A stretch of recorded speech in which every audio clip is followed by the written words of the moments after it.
Hello and welcome, fellow Spartans, and today I am here to talk a little bit more very quickly about Total War Warhammer. So as you know, the game was announced on Wednesday. That fantastic trailer was released by Creative Assembly, and you already or probably seen, if you haven't, go and check it out, my reaction video I did on the trailer which was released, and on that video I talked briefly about what I thought Creative Assembly might do with the game, but at that point as well I didn't really know much about what they were planning to do or much information about the game.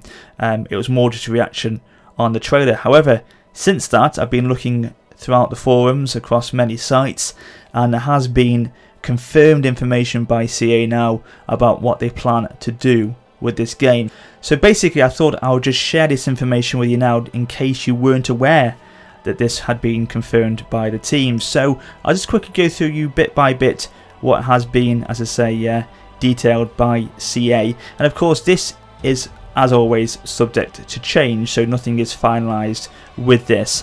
So we've had confirmation so far that in Total War Warhammer you'll have 4 races to choose from: Greenskins, the Empire, Dwarves and Vampire Counts. Each race has a legendary Lord character who is the leader of a faction within your chosen race. Now a lot of people are having mixed feelings about this, I believe, because even though I'm not a huge Warhammer fan, and as I said to you on that reaction video, I don't know the lore of it very well, so I can't really comment on the races themselves, but a lot of people are saying that they wanted to have a Chaos faction that is playable in the game, and that's not being announced yet. It may come in a DLC, it may be confirmed later on down the line, but a lot of people seem to be unhappy with that, and at the same time, as I say as well, unhappy that there only is 4 races to be chosen on the game. However, that's 4 races. We don't know if that's 4 races and then sub races from within that. I don't know, that could be the case, but what we've had so far confirmed is just 4 races. So each legendary character has a quest arc, unique abilities, armor, weapons, and in some cases access to mounts. Now of course mounts, or flying mounts, is a complete new feature in Total War, so that's going to be interesting to see how they can balance that, especially on the initial release of the game. That probably will require a few patches to be ironed out, I can imagine. Each race will play very differently from each other. To master them all will require massive variation in campaign and battle strategy. Greenskins, for example, aren't going to behave the same way as the Empire, and will have access to different play styles and features. So we saw that coming into play a lot, I thought, in Attila. Attila, for me, has been the first real game that has seen a massive variation in factions and races, or factions more so, in Total War than any other game, I think, than before. So that, I think, benchmarked or set the foundations for it, and I think it's going to be a lot more the case in Warhammer. The races in Warhammer are massively different in variation, as I said, and content compared to factions we depicted in other games before. Given the huge variety in creatures, characters and machines in the Warhammer world, we decided to go deep rather than wide. So that's probably relating back to why they're saying they've only got 4 races to choose from. So there's going to be, instead of a large wide variation that we've seen in previous Total War games like Rome 2 for example, they're going to really delve deep into the rich lore of the Warhammer world and really get it right, and very rich in what you can access on the game. So we'll be putting as much unit and content variation as we can into the main game to best represent the incredibly detailed races we've chosen first, as I just said then. The game will provide just as many hundreds of hours of gameplay as any other Total War game, probably more, as the sides you choose won't be as similar to each other, so you'll experience a far greater variation in campaigns than before. So that's again a very strong point to make. Again, link that back to the 4 races. So he says here, this is interesting, to compare, Attila has only 6 model skeletons underlying all the units used in the game: human, horse, elephant, dog, etc. I've discussed this on the Warcast Extra when I was talking to Lionheart and Rumble about this, but in Total War Warhammer there's 24 in the first game alone, each representing a different creature or machine type, because obviously, as I said, Warhammer's got so much variation in races and creatures that you're going to have to completely rescale the model skeletons you've got for this game massively. So you can see there are 24 as opposed to 6 that were in Attila.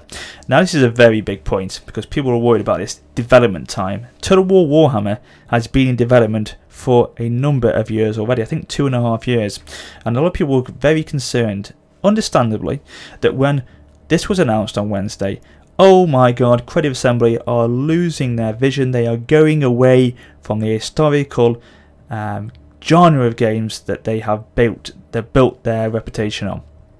That could not be further from the truth. These guys have got a separate team working on Warhammer that have been working on it, as I say, for a number of years now, separately, not getting involved in anything else, not taking resources away from any other department in the company.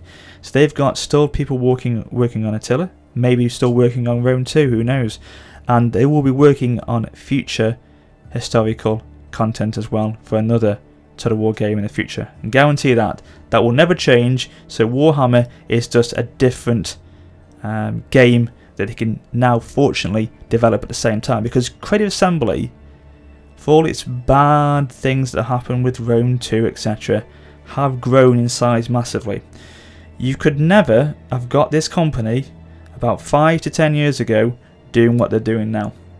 You could never have got them to be developing 3 games simultaneously, and I'll say 3 games, that's Attila, Rome 2 and Warhammer, because those have been in the last 2.5 years at the same time, not to mention Arena, not to mention Kingdoms, okay, and you never know, they may be in the works already with the next future Total War game. They could never have done that a few years ago. And look, don't forget as well, and they've got the other sub-department, they were working on Alien Isolation as well at the same time, so they've got the resources now, they've got the financial backing and support to be able to do this, and if this continues we could see more development, more games being released on in a shorter time, because it would literally be, before you'd have a release of, say, I don't know, let's for example say Empire, and then you'd have Napoleon a year and a half later, then you'd have Shogun 2 a couple of years after that. So it was literally years before anything was announced. We've had 4 games released and announced in the last year and a half alone. So that shows how they've changed massively. Okay, so we're going on to future content here. We're planning full game follow-ups, DLC content packs and free DLC to follow the main release.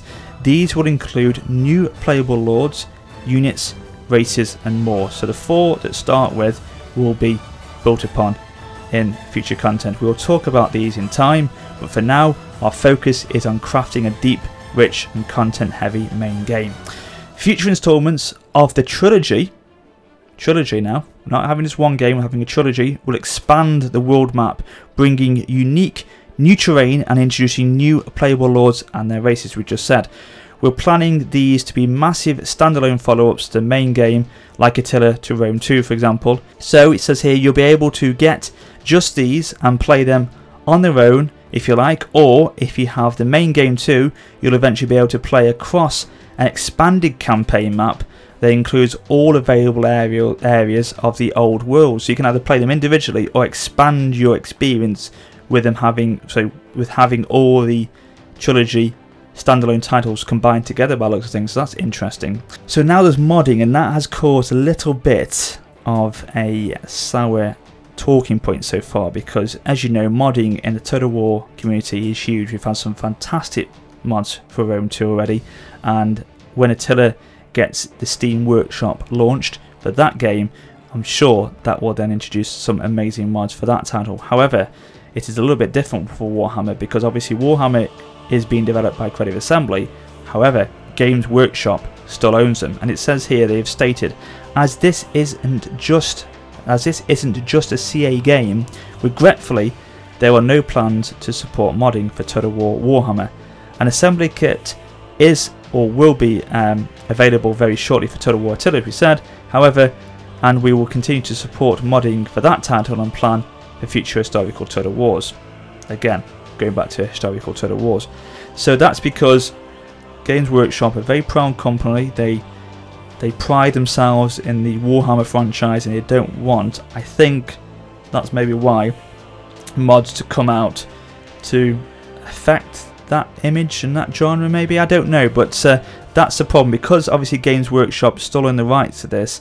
That is why we are not, as it says there, getting any mod support, which is a shame, but we don't know. Time will tell. Something could come out. They've mentioned here about early access or beta support or testing. We've no plans to make an open beta available before launch. Maybe that's confidence in the title. On that subject, I mean, hopefully I will get to see the game early if I can. If you know, have any events scheduled in the future, I'd love to go down to the studios or wherever they're going to be and play it out. As I said to you on my reaction trailer, if I can then report that experience back to you in any way, I shall definitely do that. So that's a fingers crossed, and hopefully that will be the case.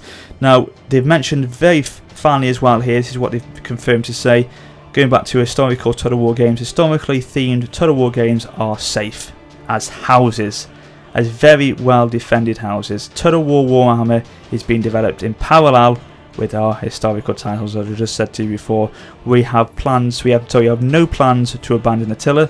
I'm sorry I can't say much, but Total War Attila is far from done, because as it said there, they've got a separate team that's still working on that, still got a DLC content team working on that in parallel with Warhammer. So there you go, ladies and gentlemen.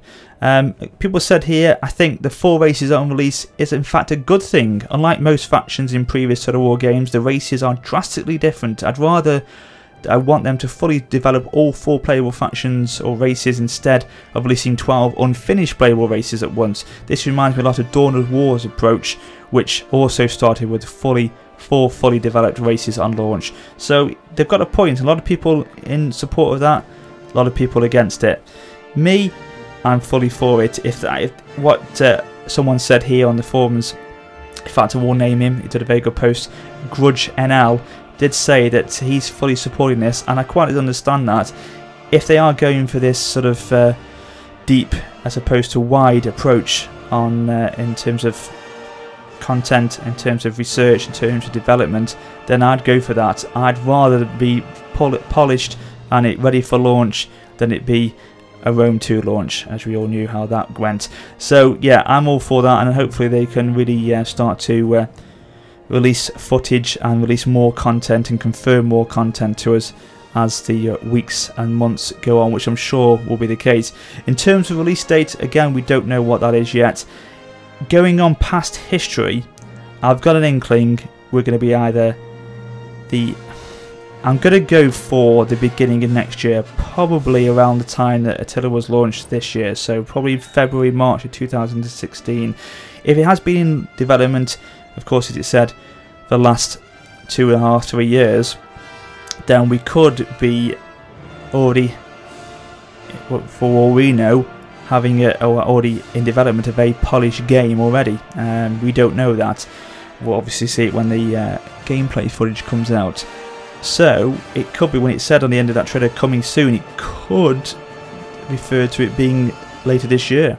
Who knows? I genuinely do not know. But my real gut feeling is to say that it's going to be the beginning of next year, so they can really finish it off and put out a really great game. But we'll have to wait and see for that one. And the moment any more details are announced and released, I shall definitely try and cover them in another video like this. But I hope you enjoyed this video anyway. Nevertheless, it's given me a bit more information, a bit more concrete information about the game than what I could discuss with you on that reaction trailer back on Wednesday. So there you go.